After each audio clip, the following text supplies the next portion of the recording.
सभी भद्र पुरुषों मातृशक्ति एवं प्यारे बच्चों को सादर नमस्ते जी। मैं हूं महकार सिंह जिज्ञासु और मैं आज फिर आया हूं आपके समक्ष एक नए विषय के साथ। और आज का विषय है मंत्र किसे कहते हैं, मंत्र का प्रभाव क्या होता है। तो मित्रों, मंत्र का अर्थ होता है विचार।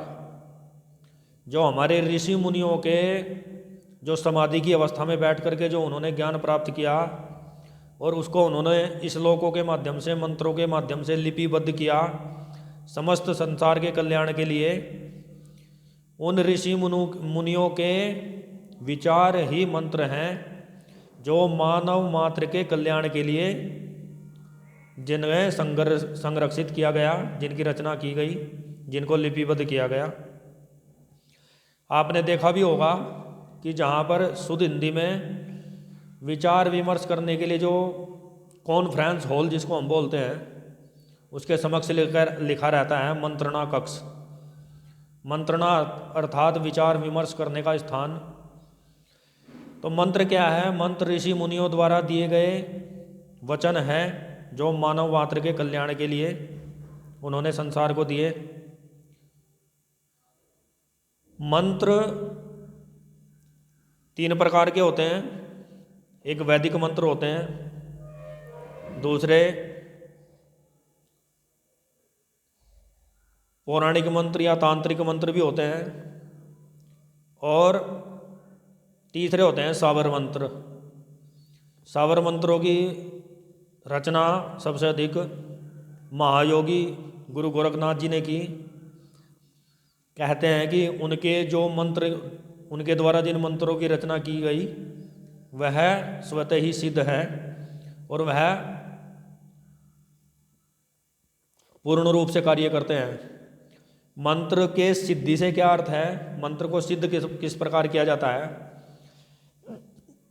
जब हम किसी विचार को अपने मन में बार बार स्मरण करते हैं, जब हम किसी मंत्र को, गायत्री मंत्र को, महामृत्युंजय मंत्र को, या किसी पौराणिक मंत्र को, तांत्रिक मंत्र को, बीज मंत्र को या साबर मंत्र को, जब हम नित्य प्रति उसका स्मरण करते हैं, उसका उच्चारण करते हैं, तो वह मंत्र हमारे श्वास में, हमारे चरित्र में रम जाता है और वह हमारी जो वाणी है उस पर विराजमान हो जाता है। और जब हम उस मंत्र को बोल करके किसी भी कार्य को करने का प्रयास करते हैं तो वह कार्य हो जाता है। सिद्धि से अर्थ है उस मंत्र के अनुसार अपने चरित्र को ढाल लेना या मंत्र को अपने श्वास प्रश्वास में ढाल लेना। तो जब हम किसी मंत्र का लगातार 1 महीना, 2 महीना, साल भर, 6 महीने, प्रतिदिन 100, 200, 400, 1000 उच्चारण जब हम उसके करते रहते हैं, तो एक समय ऐसा आता है जब वह मंत्र स्वतः ही हमारे मन के अंदर चलना शुरू हो जाता है और वह हमारे सांस की गति की तरह वह मंत्र भी हमारे हृदय में चलता रहता है।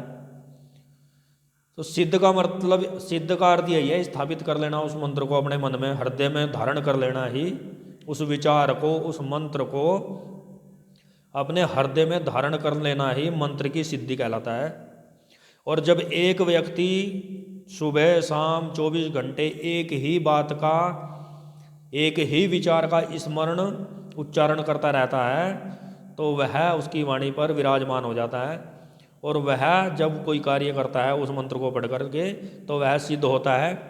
ऐसा प्रत्यक्ष हमारे समाज में देखने को मिलता है कि बहुत से लोग एक नीम की टहनी लेकर के अनेक बीमारियों का झाड़ा लगाते हैं। हमने भी यह प्रत्यक्ष रूप से देखा है कि कोई व्यक्ति यदि एक मंत्र फूंक करके किसी के ऊपर फूंक मार देता है तो उसको दर्द में आराम हो जाता है। और कई प्रकार के झाड़े, जैसे पशुओं में निकासे का झाड़ा लगाया जाता है, अनेक कई प्रकार के झाड़े हमारे समाज में लगाए जाते हैं और वह हमें प्रत्यक्ष देखने को मिलते हैं। तो उसका आधार यही है कि हमने जिस मंत्र को हम कहते हैं कि हमने सिद्ध कर लिया, सिद्ध करने का अर्थ यही है कि हमने उसको मंत्र को इतना जाप कर लिया कि वह मंत्र हमारे हृदय में बैठ गया और वह वाक्य जो हम उस मंत्र के माध्यम से बोलते हैं वह पूर्ण हो जाता है। तो मंत्र का प्रभाव बिल्कुल, यह विज्ञान भी मानता है कि मंत्र चिकित्सा के द्वारा अनेक बीमारियों का जो है इलाज किया जाता है। और मंत्र का प्रभाव बहुत होता है, पृथ्वी से लेके अंतरिक्ष तक उस मंत्र की तरंगे, उसकी ध्वनि जो है वो पहुंचती है। इसलिए हमारे यहाँ पर वैदिक मंत्रों के द्वारा यज्ञ करने का विधान है। मंत्रों के द्वारा वातावरण की शुद्धि होती है और मंत्रों के द्वारा अनेक प्रकार के रोगों की चिकित्सा की जाती है। यह सर्वथा सत्य है। जिस प्रकार का मंत्र होगा, जिस भावना से उस मंत्र का उच्चारण किया जाएगा, उसी भावना से वह मंत्र कार्य करता है। यह भी सत्य है, इसमें कोई भी दो राय नहीं है।